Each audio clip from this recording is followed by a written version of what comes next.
Olá, amigas e amigos do NEAF, tudo bem? Professor Márcio Gomes com vocês. Sejam bem-vindas e bem-vindos ao Top Atualidades. Na aula de hoje, nós conversaremos sobre fatos noticiados durante o mês de janeiro de 2025. Como é tradição aqui no Top Atualidades, vamos dar uma olhadinha no nosso mural de notícias. Brasil anuncia Indonésia como membro pleno do BRICS. IPCA acumula 4,83% em 2024. ONU confirma 2024 como o ano mais quente já registrado. Globo de Ouro 2025. Fernanda Torres faz história e vence prêmio de melhor atriz. E Donald Trump toma posse como presidente dos Estados Unidos. Essas as notícias de destaque.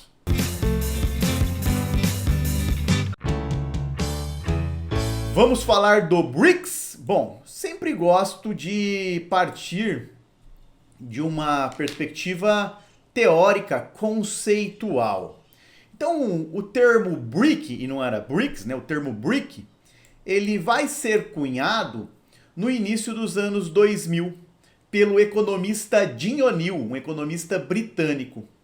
Ele afirmava que alguns países em desenvolvimento, países emergentes, seriam as economias do futuro.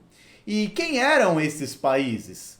Brasil, Rússia, Índia e China. Daí o termo BRIC, tá? Beleza? Essa ideia, essa concepção teórica, ela ganha um significado prático em 2009, quando vamos ter a cúpula do BRIC. Então, em 2009, aquilo que era uma concepção teórica ganha um formato real de reunião, de cúpula entre os países envolvidos. E aí nós vamos ter depois, entre 2010 e 2011, a incorporação da África do Sul. Aí que aparece o S, BRICS, né? South Africa. Então, esse é o formato inicial, a concepção de BRICS. Márcio, os BRICS são um bloco econômico? Não, tá? Não representam um bloco econômico. É um grupo de países, existe cooperação econômica, existe cooperação na área de infraestrutura, né? Discutem algumas políticas até mesmo comuns, mas não representam nem um bloco econômico e muito menos uma aliança militar. De boa até aqui? Tá. Aí a gente precisa falar um pouquinho da história, da trajetória dos BRICS, da representatividade, né? Eles criaram um banco próprio, um banco que representava uma alternativa ao Banco Mundial, ao Fundo Monetário Internacional, né? O Banco dos BRICS, o NDB, Novo Banco de Desenvolvimento. No ano de 2023, um outro aspecto chama a atenção em relação aos BRICS, que foi a sua primeira grande expansão. Então, se quiser anotar aí, em 2023 há uma expansão, 6 países foram convidados, vamos lá listar eles: Emirados Árabes Unidos, Arábia Saudita e Irã, certo? Mais Egito, Etiópia e a Argentina. A Argentina não confirmou a sua adesão ao BRICS. Há uma divergência política e ideológica entre o presidente da Argentina, Javier Milei, e o grupo. Então, a Argentina não confirma a sua inserção no bloco. Irã, Emirados Árabes Unidos, Egito e Etiópia confirmam. E a Arábia Saudita ainda falta alguns detalhes, né, para sua formalização, mas tem participado de todas as reuniões dos BRICS. Então isso em 2023. Em 2024, o grupo criou uma nova categoria, uma categoria de parceiros. E aí 13 países foram incorporados como parceiros do BRICS. Entre eles, Cuba, Bolívia, Uganda, Nigéria, Belarus, Turquia, entre outros países. Tudo bem? Deu para realizar aí uma contextualização geral do que é o BRICS e do seu histórico recente de ampliação? Pois bem, aí vem o ano de 2025. E no ano de 2025, o Brasil assumiu a presidência. Então anota aí que isso é interessante. Entre 1º de dezembro de 2020, 1º de janeiro de 2025 e 31 de dezembro de 2025, a presidência do BRICS será realizada pelo Brasil, uma presidência rotativa. E qual é o grande fato desse início de presidência do Brasil? A incorporação de um novo país como membro pleno. Não é parceiro, membro pleno. A Indonésia, um país com uma população aí expressiva e um país de grande representatividade no Sudeste Asiático. Então, anota aí de caneta vermelha, a banca pode perguntar isso. Qual país do Sudeste Asiático foi incorporado como membro pleno do BRICS? A Indonésia. Ah, Márcio, já compreendi, entendi. E deixo aqui para vocês a lista desses países membros do BRICS. Coloquei a Arábia Saudita com uma observação, tá? Tem essas questões de formalidade ainda, tem participado das reuniões, mas se você entrar na página oficial do BRICS, não aparece ali a bandeirinha da Arábia Saudita como membro pleno, tá bom? De boa, galera? Vamos direto ao ponto. Marcos, o que é direto ao ponto? A primeira vez que eu assisto aqui aula no NEAF, o direto ao ponto são as principais questões que eu vislumbro, né, que possam aparecer na sua prova. E aí começa o período da presidência pró-tempore brasileira do BRICS, tá? Porque é uma presidência temporária. Então qual o período? O Brasil estará na presidência de 1 de janeiro a 31 de dezembro de 2025. Mas significa que a cúpula dos BRICS de 2025 será realizada no Brasil? Sim. O Brasil recebeu o G20 ano passado, vai receber a COP em 2025 e agora a reunião também, a cúpula do BRICS. País do Sudeste Asiático que se tornou membro pleno, não esquecer, a Indonésia. Países membros, e aí eu coloquei cores aqui distintas, né? Para a gente conseguir dividir bem as fases. Então, num primeiro momento, os BRICS, Brasil, Rússia, Índia e China. Depois a incorporação da África do Sul. Depois a sua grande expansão com Egito, Etiópia, Irã, Arábia Saudita e Emirados Árabes Unidos. E agora, recente, a incorporação da Indonésia. E quais são os principais objetivos?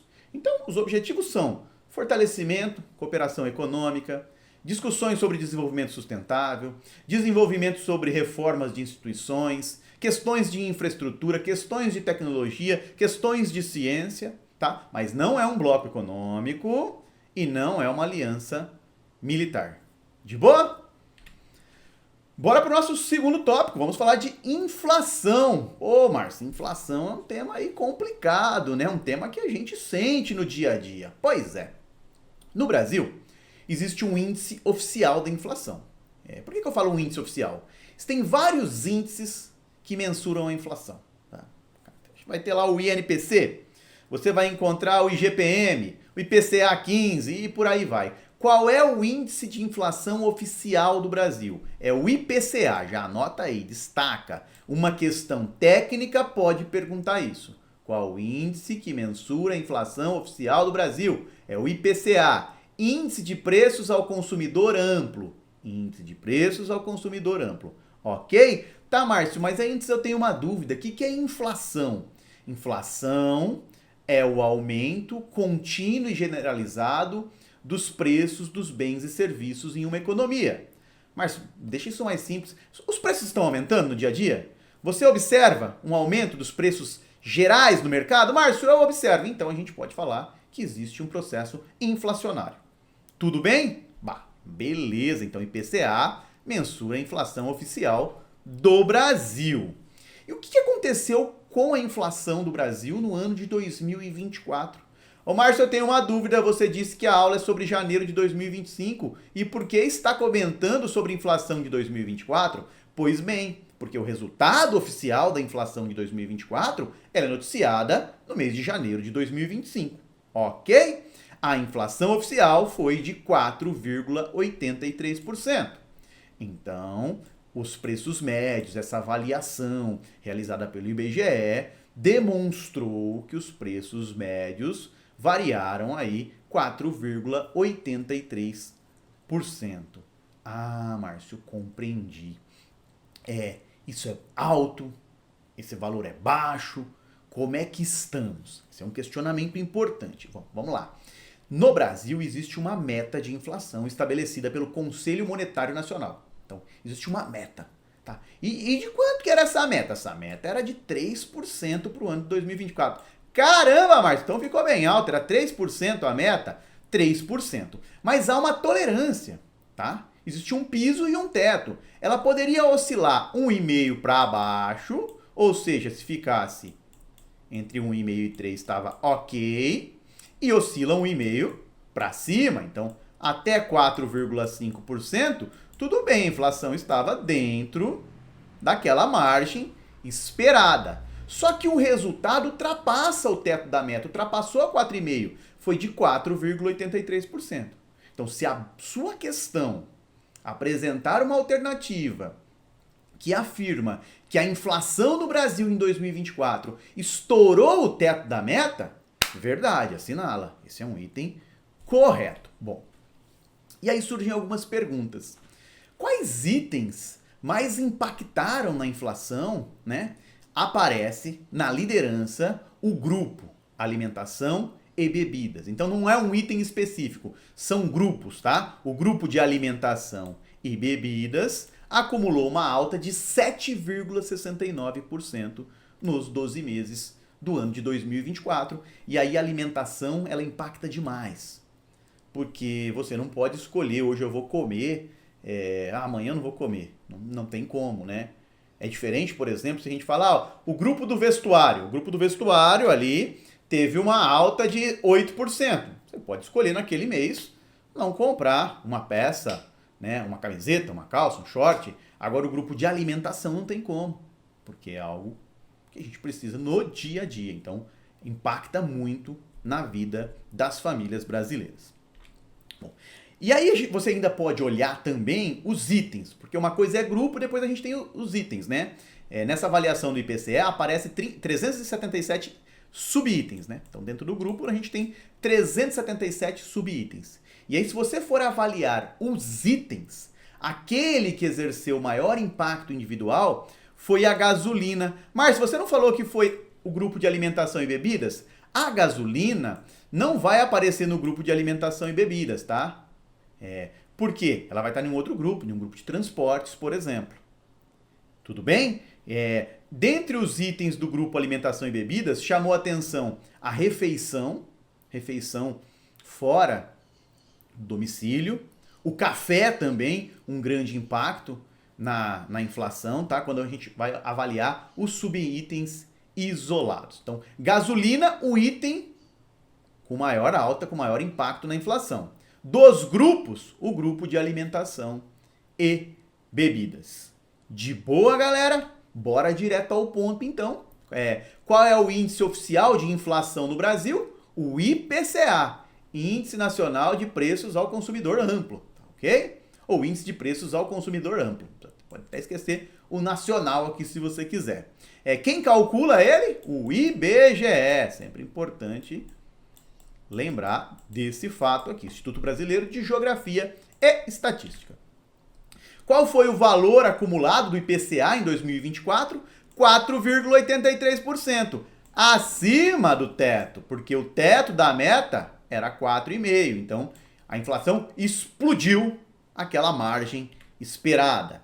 E quais os grupos que mais impactaram? Então, alimentação e bebida, primeiro lugar, grupo, né? Saúde e cuidados pessoais, também um impacto. E transportes, em terceiro lugar. Quando a gente observa os itens, os subitens, se você preferir, a gasolina teve a maior alta. De boa, galera? Agora, questão ambiental. Um tema que tem sido explorado cada vez mais pelas bancas. Veremos isso hoje no Momento Redação aqui da aula.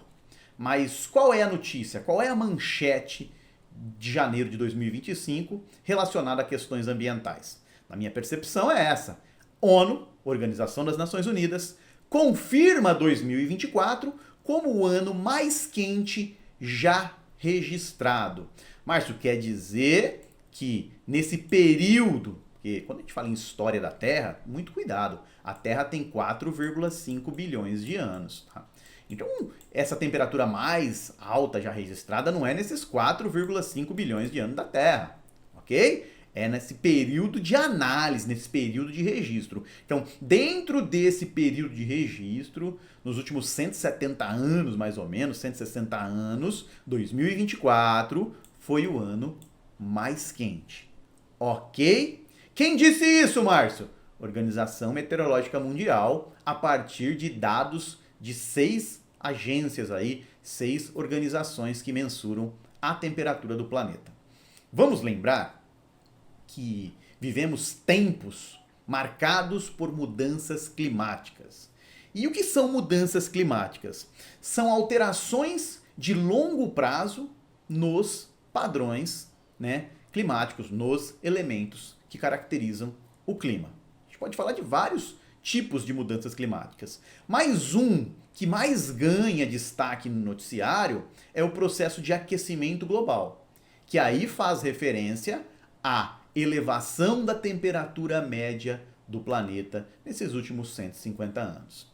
As mudanças climáticas, o aquecimento global, podem ter causas naturais e de atividades humanas, causas antrópicas. E esse aquecimento global recente, essas alterações deste cenário atual, na academia, a maior parte dos pesquisadores atribuem às atividades humanas, ao desmatamento, às atividades industriais, à expansão de atividades agrícolas, ok?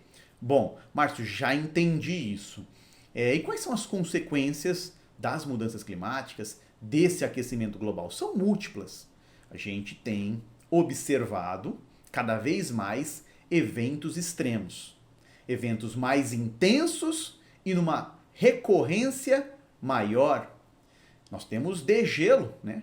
Derretimento de calotas polares, elevação do nível do mar, tudo isso demonstrado cientificamente, tudo isso mensurado. Perda de biodiversidade, espaço aí, margem para o aparecimento de novas doenças, de novas pragas, impactos na agricultura, impactos quando a gente pensa em segurança alimentar. Então, as consequências das mudanças climáticas são múltiplas. Eu gosto do termo mudanças climáticas mais do que aquecimento global. Porque aquecimento global a gente está falando da temperatura. As mudanças climáticas são são um fenômeno muito maior. Tudo bem?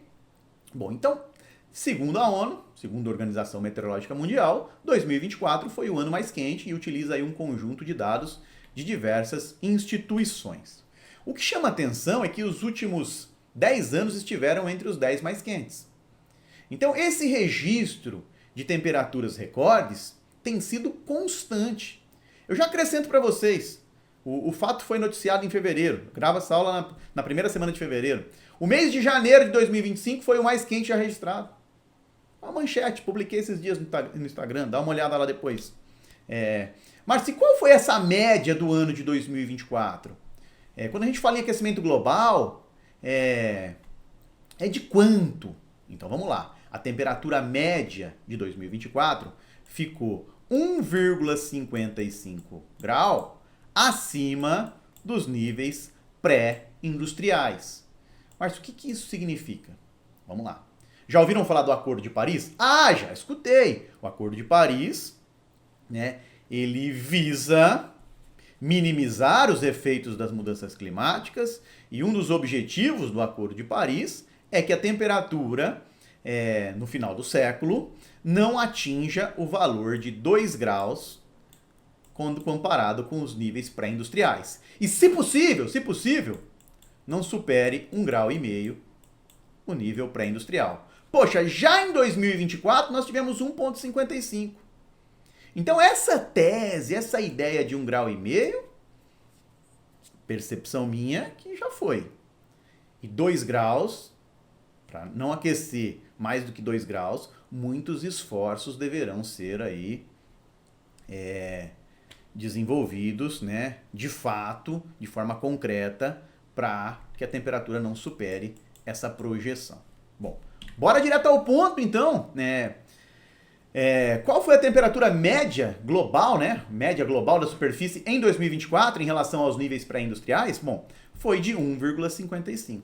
Tá? Então, 1,55 acima daqueles níveis.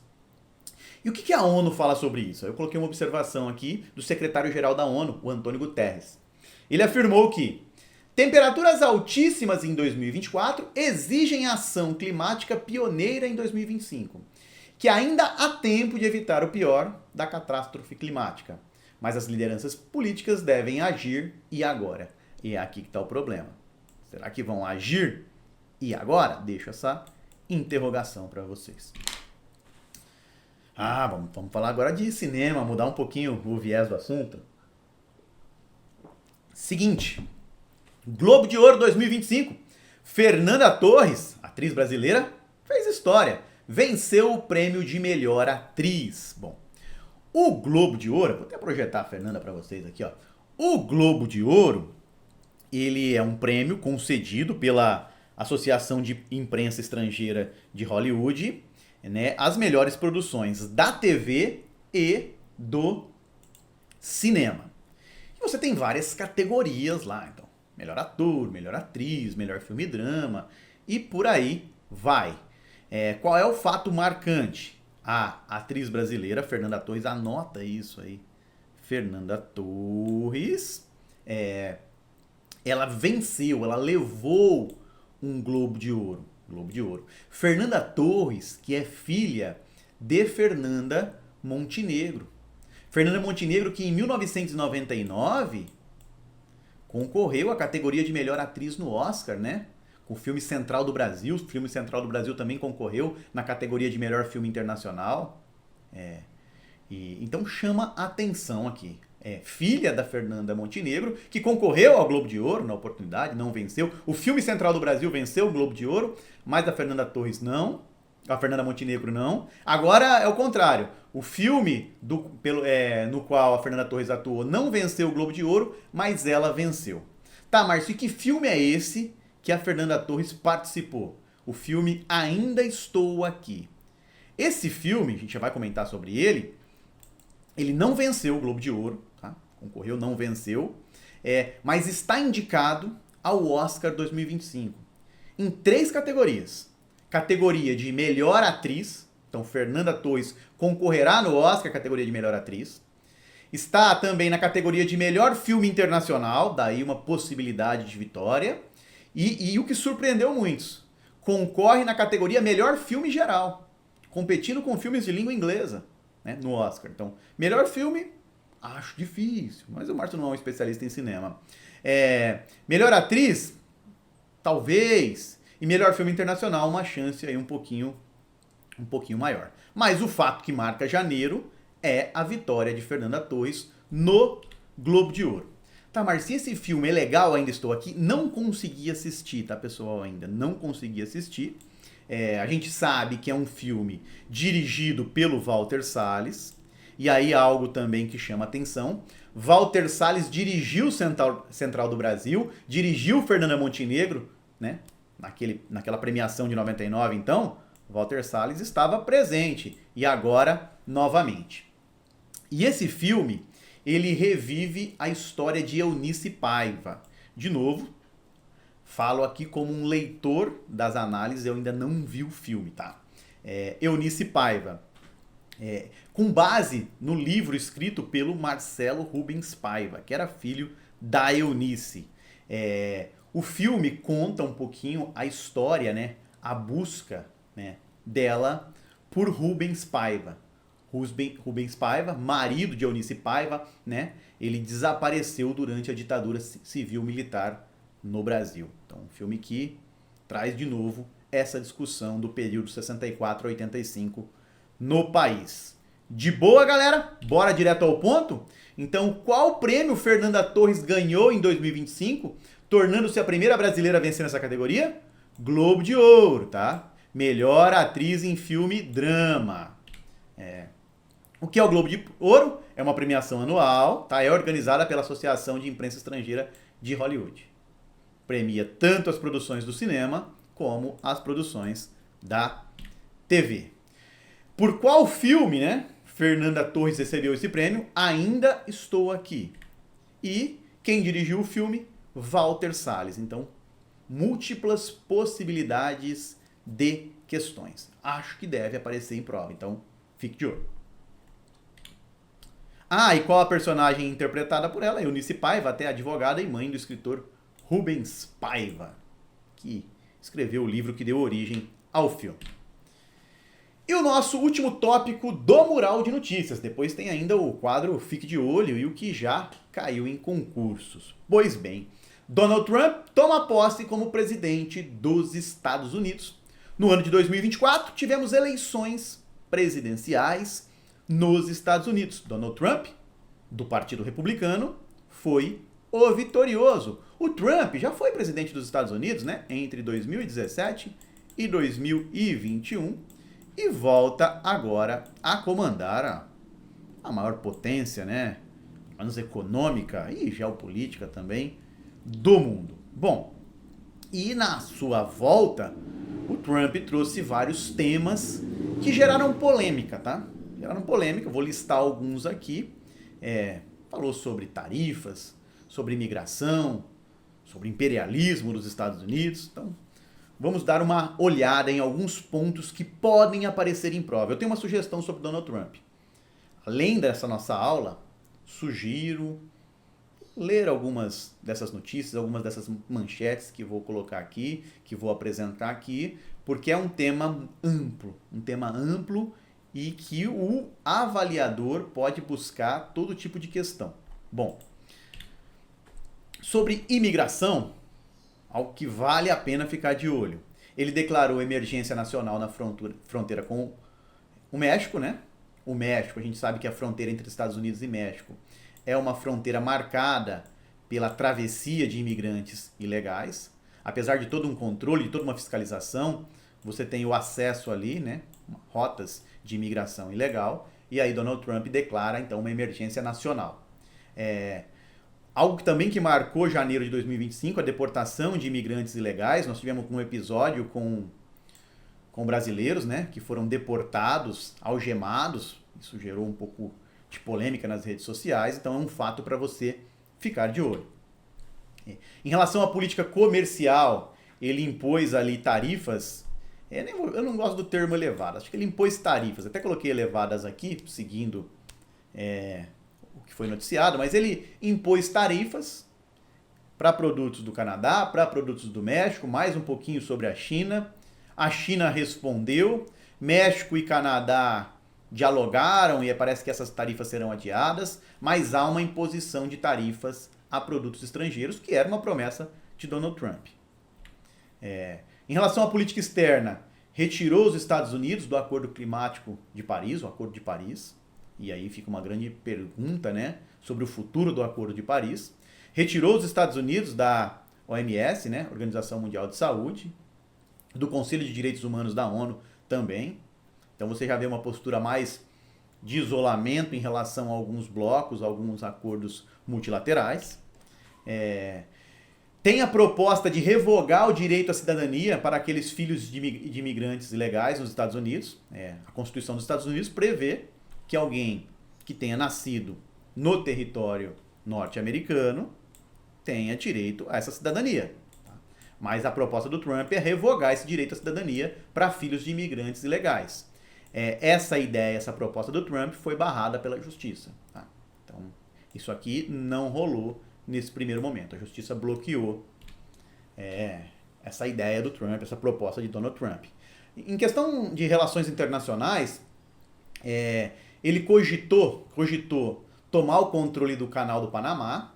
Ele acusa o Panamá de ter cedido o controle desse canal à China. O Canal do Panamá é uma rota comercial estratégica que faz ligação entre o Oceano Atlântico e o Oceano Pacífico. Então, declarou que pode usar força, se preciso, para tomar o Canal do Panamá e tomar a Groenlândia da Dinamarca.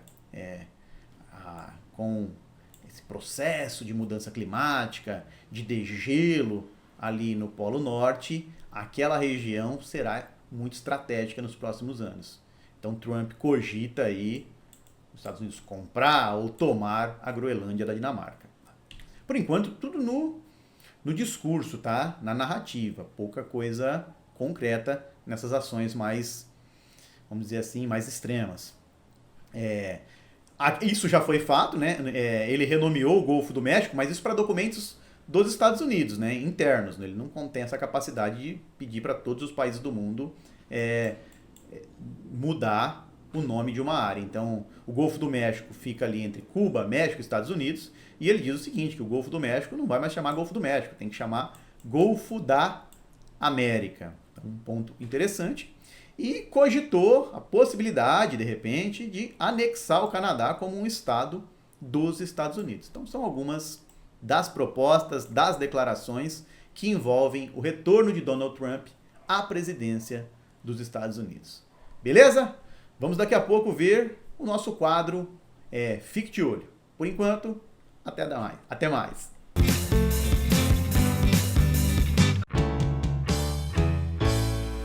Galera, dando continuidade ao Top Atualidades, vamos agora para o quadro Fique de Olho. Bom, começo com inteligência artificial, DeepSeek. Avanço de inteligência artificial da China derruba ações de tecnologia em Wall Street. Bom, seguinte, você tem uma startup aí, uma startup chinesa, uma startup recente, tá? Com pouco tempo de atividades, segundo documentos oficiais, ok? E essa startup apresenta um modelo de inteligência artificial semelhante ao ChatGPT da OpenAI. E o que chamou a atenção dessa ferramenta, desse modelo de inteligência artificial? Ele foi construído com um custo muito menor do que as inteligências artificiais populares, como da OpenAI, como do Google e da Meta. Pera aí, Márcio, deixa eu ver se eu entendi. Vamos lá, por partes, pensando em prova. Então nós temos a China. Isso, beleza. E aí uma empresa chinesa anuncia uma IA. Ok, é isso mesmo, anuncia uma inteligência artificial. Preciso guardar o nome dessa empresa, Márcio, dessa questão, dessa nova inteligência artificial? Importante, a banca deve questionar isso. DeepSeek, ok? DeepSeek, beleza. E ela é boa? Parece que sim. Fiz alguns testes, eu não analisei na íntegra em todas as temáticas. Na temática ambiental, os questionamentos que fiz ao ChatGPT, ao Gemini, testei o Gemini, o ChatGPT e o DeepSeek. E as perguntas que eu fiz sobre questões ambientais, o DeepSeek apresentou uma resposta, e é percepção minha, tá ok? Mais elaborada, mais contextualizada, com mais exemplos. Tudo bem? Não testei outras temáticas, então deixo bem destacado esse aspecto. Ah, Márcio, beleza, então parece que ela é boa, é uma inteligência interessante. Sim. Bom, e por que gerou todo esse barulho? Porque segundo os documentos apresentados, o custo de desenvolvimento dessa IA foi muito menor do que o de outros modelos. E isso impactou economicamente essas empresas, porque as ações delas caíram no mercado. Destaque para a NVIDIA, né? A NVIDIA, que produz aí alguns chips fundamentais nesse processo de inteligência artificial dos modelos comuns, a empresa foi impactada, porque aparece uma nova tecnologia que diz, não preciso de nada disso, consigo de uma forma mais barata. Tá? Então, um impacto econômico, um impacto de bilhões em grandes empresas. Então, ficar de olho nesse fato. É certeza que vai aparecer em alguma questão. Eu não sei se na sua prova, na prova que o colega fez, mas DeepSeek será tema de prova em 2025. Outro fato interessante, fato muito importante, inclusive, né, na esfera geopolítica de 2025. Nós temos, desde 2023, uma guerra em curso no Oriente Médio. Uma guerra entre Israel e o grupo extremista, classificado por parte da comunidade internacional como terrorista, grupo Hamas. O Hamas promoveu um ataque, né, em solo israelense, efetuou o sequestro de pessoas e Israel, desde então, lançou uma ofensiva contra o Hamas na faixa de Gaza e nós temos uma guerra nessa região, uma guerra que desencadeou uma grande crise humanitária. Bom, chegamos agora em 2025 com um anúncio de um cessar-fogo. Pô, Marcos, isso é então importante, sim, porque olha só, olha os números. Foram 467 dias de guerra, quase 48 mil mortos. Então, é uma grande quantidade de dias e um grande volume de pessoas mortas. O que está nesse acordo? Alguns pontos. Primeiro, a libertação dos reféns que estão com o Hamas. Então, o Hamas vai efetuar essa liberação escalonada, isso já teve início. Israel vai retirar as tropas da faixa de Gaza. Existirão conversas sobre o futuro daquele território. Há também um debate sobre libertação de palestinos presos em presídios israelenses. Então, aqui alguns termos desse cessar-fogo. As bancas gostam de perguntar quem intermediou o cessar-fogo. Também é algo muito comum. Então, é importante destacar que esse anúncio foi feito pelo primeiro-ministro do Catar. Então, o Catar é um dos principais países nessa negociação e com participação também de Egito e Estados Unidos. Ok? Então, olho em quem intermediou. Já vi muitas questões com essa abordagem. Em Los Angeles, nós tivemos o pior incêndio da história, lá nos Estados Unidos. Chamou muita atenção, né? Depois, se você der um Google aí, vai encontrar fotos assim que são, esteticamente, a foto, elas são impactantes, né? São bonitas, mas no fundo você tem uma grande tragédia em curso. O fogo consumiu mais de 160 quilômetros quadrados. Pelo menos 25 pessoas foram mortas. Sempre gosto do número pelo menos, porque esses dados podem ser atualizados a qualquer momento. Foram 12 mil edificações ali reduzidas a escombros. Mais de 80 mil pessoas tiveram que deixar suas casas. Então, em Los Angeles, o maior incêndio da história. Em eventos anteriores, lá nos Estados Unidos, no Canadá, no Chile, a banca cobrou. Então, atenção. Esses incêndios de grandes proporções costumam cair aí em questões de atualidades. Vamos falar de saúde pública? Pois bem, Brasil registra 3.680 casos de febre oropouche em janeiro de 2025. Só em janeiro, então. Só em janeiro, 3.680 casos. Márcio, isso é bastante, não é? É bastante. Se você observar uma análise histórica, salta de 17, depois você vai para o ano de 2024, 2.125 e agora 3.680 casos em 2025, tá? Então, um aumento considerável. 90, anota isso, coloquei até aqui, ó, destacado, 94% dos casos no Espírito Santo. Mas por que eu tenho que grifar isso? Já, visualizei a questão. Brasil registrou mais de 3 mil casos de oropouche em janeiro de 2025. Em qual estado está a grande concentração de casos? Tá? Então, Espírito Santo. Ah, Márcio, já anotei. E o que é essa febre aí? Bom, ela é transmitida, é uma febre, né? Tem uma causa dela, é um vírus. A transmissão acontece a partir da picada de um mosquito, o mosquito pólvora. Ela já é conhecida lá desde os anos 1960, mas historicamente ficava restrita à região amazônica. E já no ano de 2024 chamou a atenção a sua projeção territorial. Outras regiões do Brasil com casos de oropouche.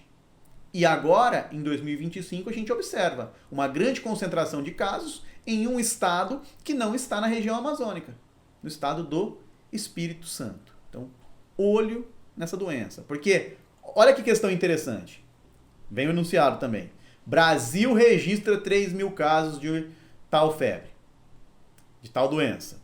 Essa doença é transmitida por mosquitos. O enunciado continua. Essa doença é transmitida por mosquitos.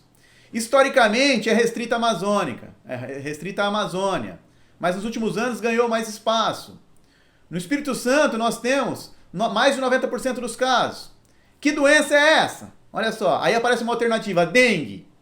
O candidato já cansado da prova e com alguns preconceitos sobre doenças transmitidas por mosquito, vai falar, deve ser a dengue, né? Transmitida por mosquito, muitos casos no verão, não é dengue, oropuxe. Ou pode ter uma alternativa que fale da malária, também não é a malária esse episódio aqui em destaque, então oropuxe, fique de olho. E o último tópico do nosso quadro Fique de Olho é embaixador André Corrêa do Lago. É escolhido presidente da COP30. Mas o que é COP30? É a Conferência das Partes, né? Faz parte do quadro Convenção sobre Mudanças Climáticas da ONU. Começou lá em 1995 na Alemanha. Países se reúnem, organizações não governamentais, empresas em alguns casos, se juntam para conversar, para debater sobre mudanças climáticas, certo? E a COP30, em 2025, será realizada no Brasil. Então, o Brasil sediará a COP30, então um aspecto importante. E essa COP30 tem um presidente, tá? O presidente será André Corrêa do Lago. Algumas pessoas cogitavam, talvez, Marina Silva, ministra do Meio Ambiente, isso não se confirmou. Bom, quais os principais elementos aqui que podem aparecer na sua prova? Primeiro, qual o grande evento ambiental será realizado no Brasil em 2025? A COP30, beleza? Tá? Essa Conferência das Nações Unidas sobre Mudança do Clima. Em qual local será realizada a COP30? Em Belém do Pará. E aí, por fim, quem será o embaixador? Aí é uma questão mais difícil, porque vai ter que lembrar o nome, o André Corrêa do Lago. Tudo bem? Galera, eu volto daqui a pouco para a gente dar uma olhadinha no que já caiu em concurso. Até mais!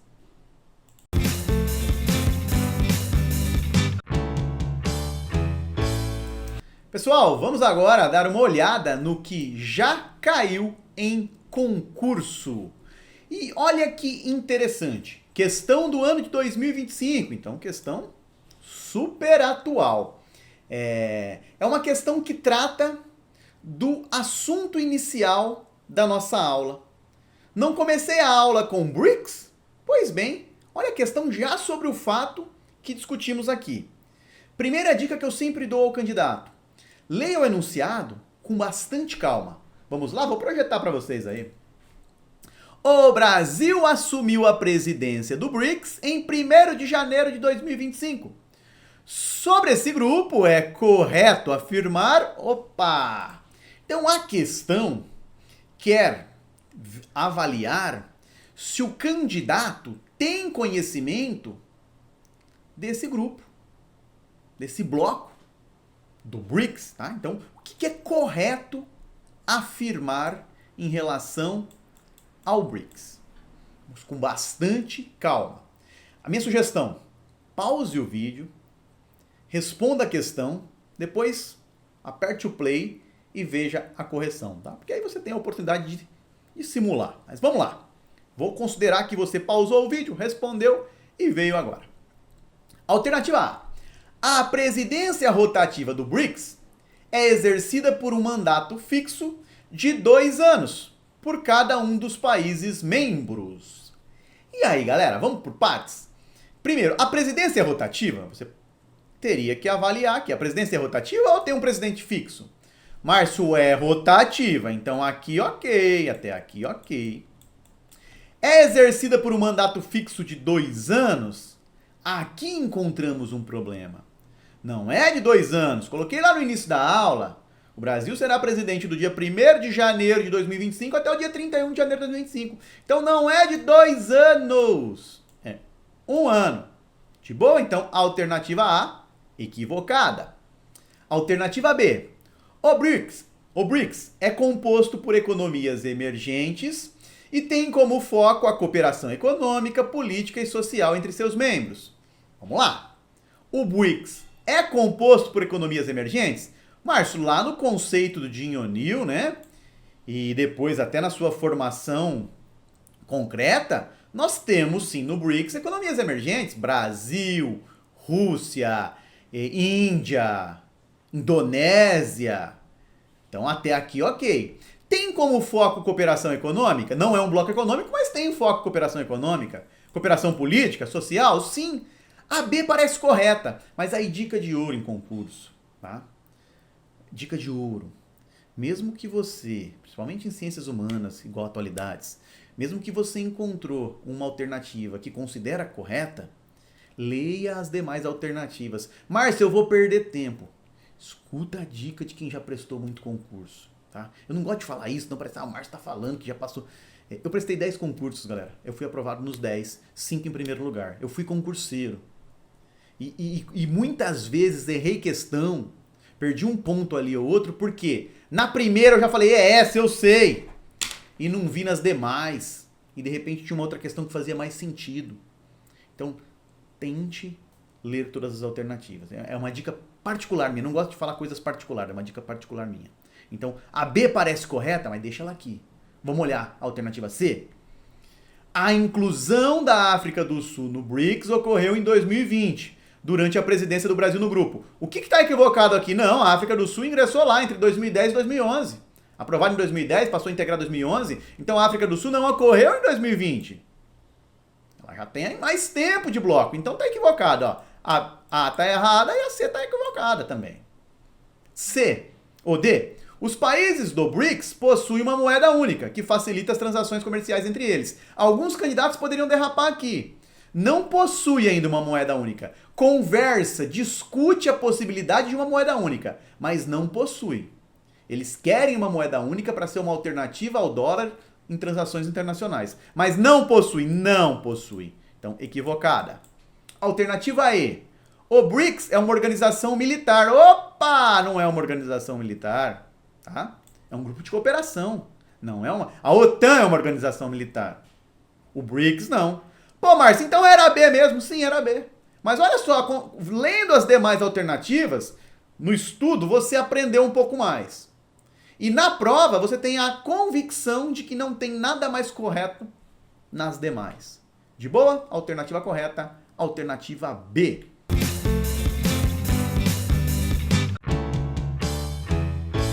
E sobre o momento redação, também achei bem interessante o tema.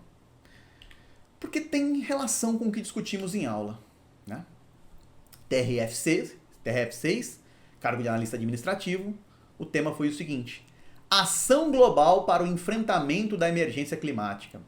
Responsabilidade com o presente e com as futuras gerações. Pô, aqui é o conceito de mudanças climáticas mais de desenvolvimento sustentável. Se você domina os dois, você faria uma bela redação. Pontos que deveriam aparecer na sua redação, que poderiam aparecer.